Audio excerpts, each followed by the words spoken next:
As I've got older and my ministry's progressed, I've seen more of life. I've been saddened by how hurtful, hateful, and dismissive of each other some sections of humanity have become.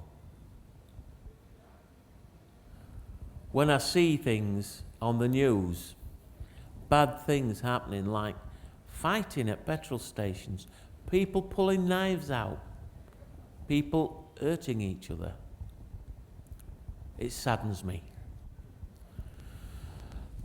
And sometimes we just look the other way.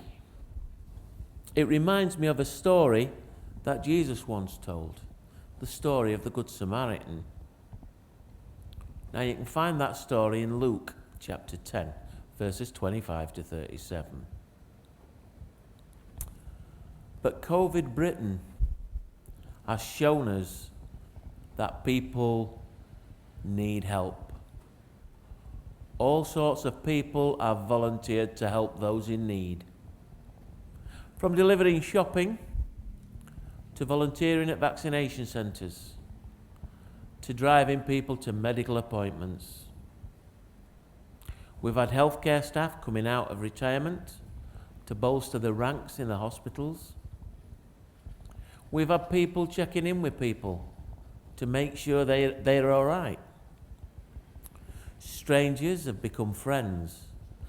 People have stepped out of their comfort zones and done more than they ever thought they could.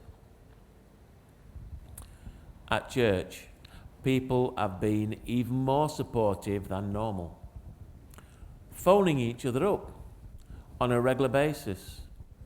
Especially those that can't get out, it's been a difficult time. But some good things have come out of it. Now, the story of the Good Samaritan talks about a man who was beaten and robbed. And as he lay on the ground, a Jewish priest came walking by and left him there to die. Then a Levite saw him, laid in the road, and avoided going near him. Then a Samaritan came, picked the man up, and took him to an inn, gave the landlord money to look after him and to help him get well. He also paid for his food and keep.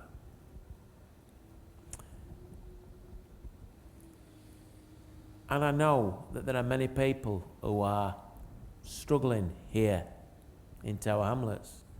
Homeless people who live on the streets. And it must be so hard when people walk past and don't even look at them, or even respond with a sorry, I'm not able to help. But this is where the Whitechapel Mission step in. They have become the innkeeper in this place, or the inn in this place. Not just the mission though, there are other groups who support the homeless too.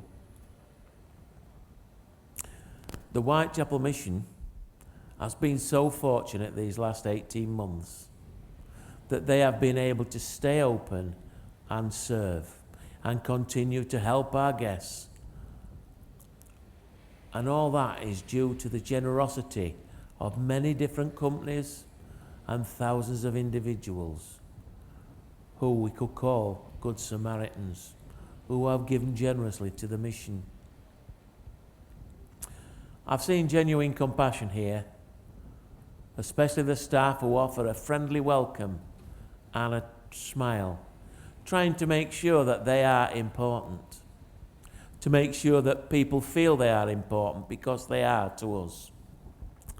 Everyone who comes to this place is helped and cared for, because they are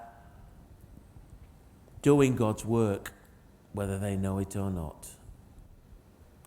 Not everybody who supports the Whitechapel Mission is a Christian.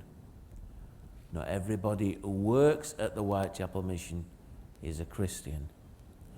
So you could truly say that there are some Good Samaritans at the mission. I come to the mission here at Whitechapel and see lots of people who need nourishment, warmth, clothing and advice. everyone in the mission tries to do their best because they want everyone to know how important that they are to us. The modern day translation or rendition of the story of the Good Samaritan may look something like this. Mrs. Red was an elderly lady who lived all alone. She was always moaning about the people next door. They were called the Gray family. They were from another country. She had heard about people like them on the news, who could be annoying and noisy. The children could sometimes be very noisy. They would throw things over the fence, which annoyed her intensely. She became so cross at times that it developed into quite a game for the children, and they did it even more just to annoy her. On the other side of Mrs. Red lived the Brown family. They had a large house and plenty of money. They went in to see Mrs. Red from time to time and gave them homemade jam, cake, flowers and fruit and vegetables from her garden. Across the road lived Mr. and Mrs. Orange. They were hardly ever at home because they both had very important jobs in the city and were always busy. Early one morning when Mrs. Red was picking some vegetables in her garden, she tripped and fell. She found that she was unable to get up. As she lay there, she called out to try and attract someone's attention. The Brown family heard her shouts but did not want to get involved, so pretended not to hear her. They felt someone else would come to her rescue. Mr. and Mrs. Orange were just leaving for work and were late, as usual. They drove off pretending not to have heard the cries and didn't feel they had time to help. But Mrs. Gray saw what was happening from her bedroom window. In no time, she was at the old lady's side, helping and reassuring her. Her children too played their part and stayed to help, even though they should have been going to catch the bus for school. They were all genuinely concerned for Mrs. Red. Following their mother's instructions, one rang for the ambulance while the other fetched a blanket to keep the old lady warm. Mrs. Red was soon taken to casualty, and after an x-ray had been taken, it was revealed that she had broken her leg.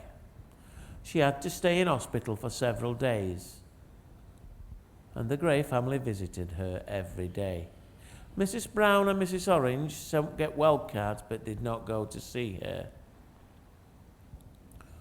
When Mrs. Red returned home, Mrs. Gray and her children continued to visit her and help her. Mrs. Red no longer moaned about the noise and enjoyed hearing the children playing in the garden. She also realized that what she'd heard on the news and from her friends didn't apply to everyone. They in turn grew to respect her and had no cause to annoy her. They all became good friends. Mrs. Red realized just how wrong her judgment had been. Now she really knew her neighbours. And I feel it's been good that people have stepped up and been good Samaritans to others at this difficult time.